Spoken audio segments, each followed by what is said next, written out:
Hey, everybody. Happy Monday to you, and thanks for joining us on this December 22nd. We are just days away from Christmas. I'm CJ LeMaster, your lead investigative reporter and your host for the WLBT Plus Digital News Desk update on this holiday week. Hope that everyone is doing well. We have several of you watching right now on our Facebook live stream and also too on YouTube. We're also live on our OTT platform. So there's several different ways that you can watch us right now. Melissa Price saying, hello, everyone. Happy Monday. Melissa, I hope you're doing well. Hope you're having a wonderful start to your, I would hope, shortened holiday week. I hope not everybody has to work on Christmas Eve and Christmas Day. Grayson Ferguson saying hello. Grayson, hope you're doing well on this Monday as well. Got a couple of stories we want to get to for you. But first, we're going to start with something coming out of Warren County. And this is something we started covering this morning. We don't have a lot of updates, but we do want to show you some of the video that we have from the scene here. Interstate 20 back open now near Vicksburg after a man was injured in a tanker crash last night. Here's the video. This happened in the westbound lanes between Vicksburg and Bovina. The truck landed on its side. The highway patrol says the tanker truck's contents were not hazardous. Driver was injured and taken to a hospital. There's no word on the driver's condition right now. MHP continues to investigate the cause of this crash. Earlier in the day, not far from there, a man was killed in another accident. The Mississippi Highway Patrol says it happened early yesterday morning on Riley Road, north of I-20 near Highway 61. Troopers say 30-year-old Trevon D. of Vicksburg died when his pickup truck burst into flames. It's not clear yet what caused that fire. If you have any information, please contact the state's Highway Patrol. Well, we have an update for you to breaking news that we first told you about on yesterday morning. A late night shooting in Copiah County Saturday sent 2 people to a Jackson hospital. Now, this happened off Old Natchez Road. Officials now identifying Keith Reed of Hazelhurst as a person of interest. He is considered armed and dangerous. The Copiah County Sheriff's Office is leading this investigation. If you know Keith Reed or you know where he may be, please contact the sheriff's office or local law enforcement. And again, we just want to let you know about that because and we actually have a picture of that individual. We want to go ahead and show you his picture now. Give me just a second and I'll be able to get all this going to where we can show you. But again, some of you may not know the name, but you may know the face. Again, this is for a late night shooting in Copiah County, and this is the individual in question. We're going to pull this up. This is actually off of our WLBT.com just to kind of show you. But this is the individual here, Keith Reed, 36 years old, a Hazelhurst resident, and that is what he looks like. So if you know Mr. Reed, They are looking for him. He is considered armed and dangerous. Please let authorities know. Contact them, but do not approach him because, again, he's believed to be armed and dangerous. A trial date has been set for former Hinds County supervisor who continues to challenge his 2023 election loss. Of course, we're talking about former District 2 Supervisor David Archie. He's suing the Hinds County Democratic Executive Committee for refusing to overturn the results of the primary. We're told the trial has been scheduled for February 11th. His case was initially dismissed when a circuit court judge ruled that Archie had waited too late to file his appeal. Well, that decision was later overturned by the Mississippi Supreme Court. A couple of you saying hi on this Monday. Patricia Prestige Arthur saying hi. Hope you're doing well, Patricia.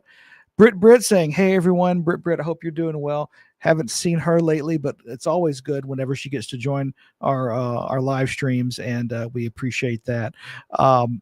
We actually have some good news also to pass along. Of course, there's obviously stories that are unfortunate or negative that get out there in terms of investigations, things of that nature. But we have some Christmas related stories. I mean, after all, it is in just 3 days, isn't it? And we want to tell you all about that. Christmas came early for dozens of kids this year, thanks to volunteers and friends of New Hope Baptist Church. The Reach Foundation hosted a community give back for children whose parents are currently incarcerated. Volunteers filled the room dressed head to toe in holiday cheer, smiling, laughing, and making sure every child walked out with a gift. For organizers, this event is about reminding these kids that someone cares.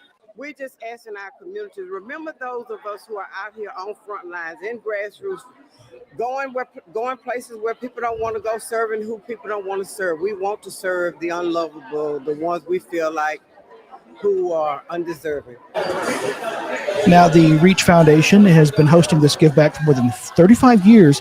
They say as long as there are children in need, they're going to keep showing up.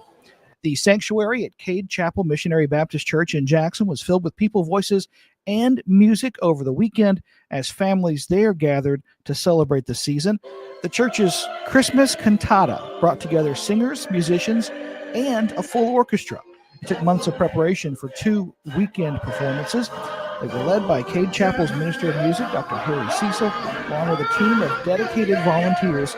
Cecil says he pours his heart into the effort and hopes people can feel that when they attend. I love it. And for me particularly, my training is in both the Black church and in classical repertoire. So marrying those two things is really, really great for me. And then to take sacred music, which is already awesome, and to make sure we're reminding folks that through this sacred music, we are sending the message of love. We're sending the message of forgiveness, and we're sending the message of who Christ was and God's promise to us through Christ and his birth. So it's a special moment for me as a Christian and a special moment for me as a musician. Cecil says Cade Chapel has hosted the Christmas cantata since 1979, making this the 46th year. And before we let you go, more than $1 billion still up for grabs in tonight's Powerball drawing. I know we've talked about it a lot, but nobody wins it, and it keeps going up. The jackpot now rising to $1.6 billion. That's the 5th largest jackpot in Powerball history. Nobody matched all the numbers in Saturday night's drawing, so the pot's getting bigger. 8 tickets did match the 5 white balls, and those are worth $1 million each, but none of those were actually in Mississippi. If you win tonight's drawing, you can choose the full jackpot amount in 29 annual payments, or you can take a lump sum payment that's valued at about $736 million. Got a couple of comments from some of you here in the Facebook chat. Kim King Clyburn saying, hey, Dave, I am actually CJ, but I appreciate you watching, Kim. Dave Roberts and I get confused for each other pretty often. I tell people he's my older brother. We're actually not related, but so I think that's funny, and I appreciate that. I get it all the time in person. Willie Jean Wilson saying hi. Willie Jean, I hope you're doing well. Britt with this comment, talking about David Archie. David is not going to be back on the board of supervisors. How he was showing out with a gavel, LOL, just sad. I remember that. That was quite an adventure with him as supervisor. I can tell you that much. But you know what? He always responded whenever we called, and we appreciated that. And you always knew where he stood on issues, even if he was pretty loud whenever he talked about it. Um, I think that's all the comments that we have for today. But we also want to let you know, too, that we're going to still have these 1 o'clock updates. I'm working on Christmas Eve and Christmas Day, so we'll be in here giving you updates. I don't expect many of you to be watching if you're going to be with your family and everything, but that's going to be an option to you if you want to catch up on the news of the day very quickly. Our first alert weather team will be in here at 2:30 p.m. today to give you an idea of what you can expect. Unseasonably warm temperatures for Christmas Eve and Christmas Day, so get ready for that. Might also find out when our next chance for rain will take place. Might have some of that today, might not, hopefully not. And of course, our early evening newscasts start at 4 p.m. For everybody here at WLBT, I'm CJ LeMaster, your lead investigative reporter and your host for the Digital News Desk update here on WLBT Plus. We're going to leave you with a word from our sponsor, Jackson Water, but thank you so much for watching, and I will see you back here tomorrow. Time for a neighborly tip from Jackson Water. Is it okay to pour fats, oils, and greases down the drain if I run hot water? No! What if I run the garbage disposal? No! How about if I use dish soap at the same time? No! Instead, hang on to a few containers to store and toss old cooking fat and grease once you're done. Jackson Water. Water for all the time.